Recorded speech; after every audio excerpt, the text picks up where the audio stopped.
Hey, so I thought I'd share my thoughts on the new Atlas reveal and what I think is a good plan of attack for your first points.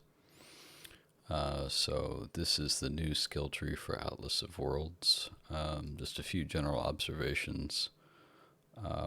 One, you almost certainly want to path through the center at some point because it has so many generic things for your maps. You get quality to Kurok missions, you get additional missions, you get additional tiers on the maps, and then also on the sides there's additional tiers to the maps.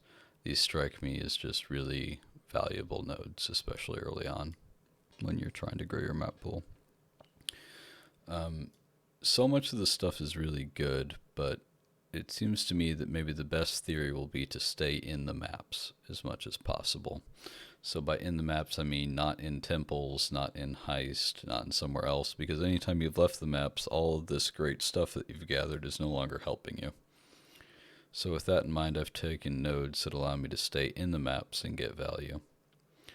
And because this is early, so the three things that I think you want early on in the Atlas are: one, you want your maps. So I have everything as far as getting maps goes. Two, you want to get your sixth link if you don't have one already. And three, you want your reveals from Betrayal. So that's what I've gone for. So just coming up right through the center.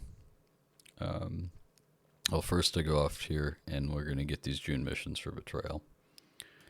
Then come up here, and I'm going to start getting this Kurok wheel. Probably going to go up first. Get these tiers. Go here.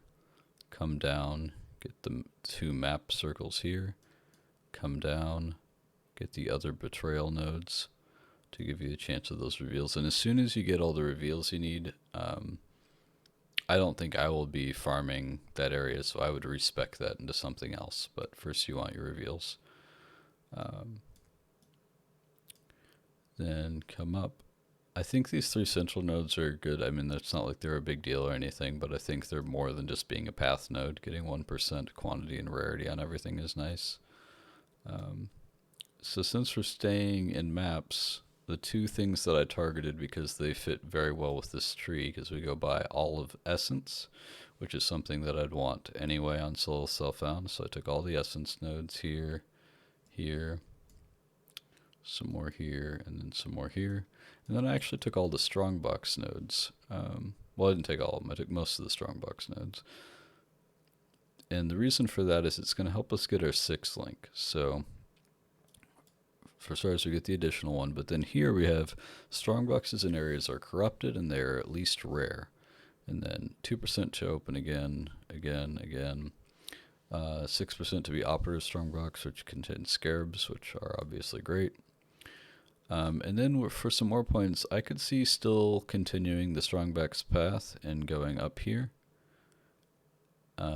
And then you get to sort of choose which box you see more frequently. You could go for divination cards, duplicate items, or currency items. And I would probably go for divination. So I'd probably go up here.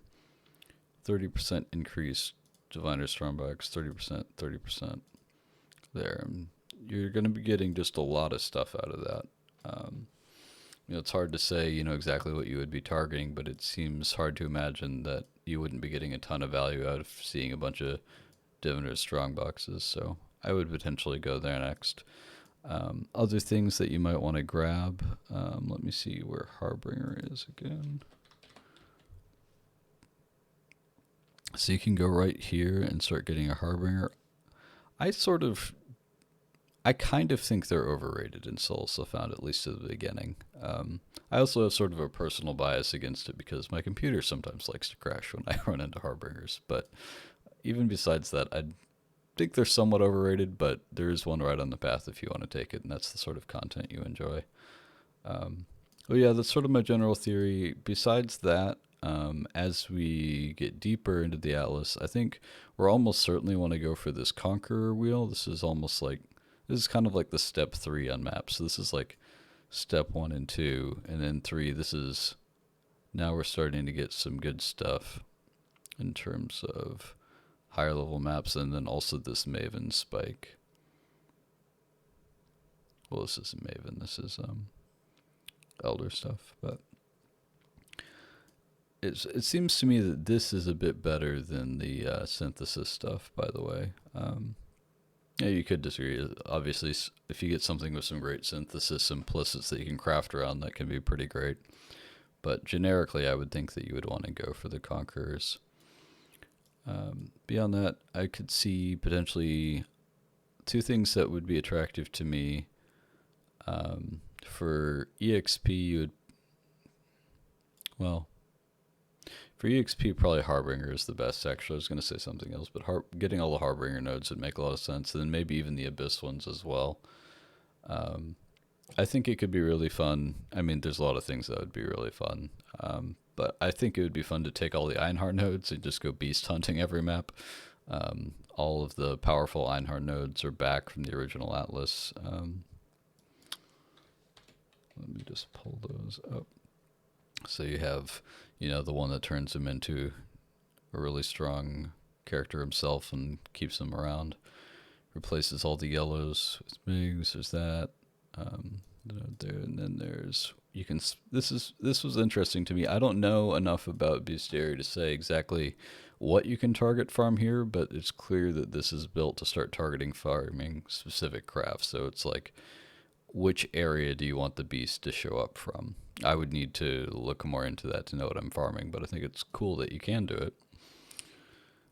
And then just some more generic notes there. And then I personally really like Breach, so I could definitely see going for a whole bunch of Breach, a whole bunch of density, and just farming those in the Breach stones. That would be another way to do experience. That was what I was going to say before Harbinger. But anyway, for the first 77 points, this is where I would go. I think these are some really solid nodes in terms of keeping your map pool up and getting some good value while you're at it, and then you can branch out from there. All right, see you in the next one.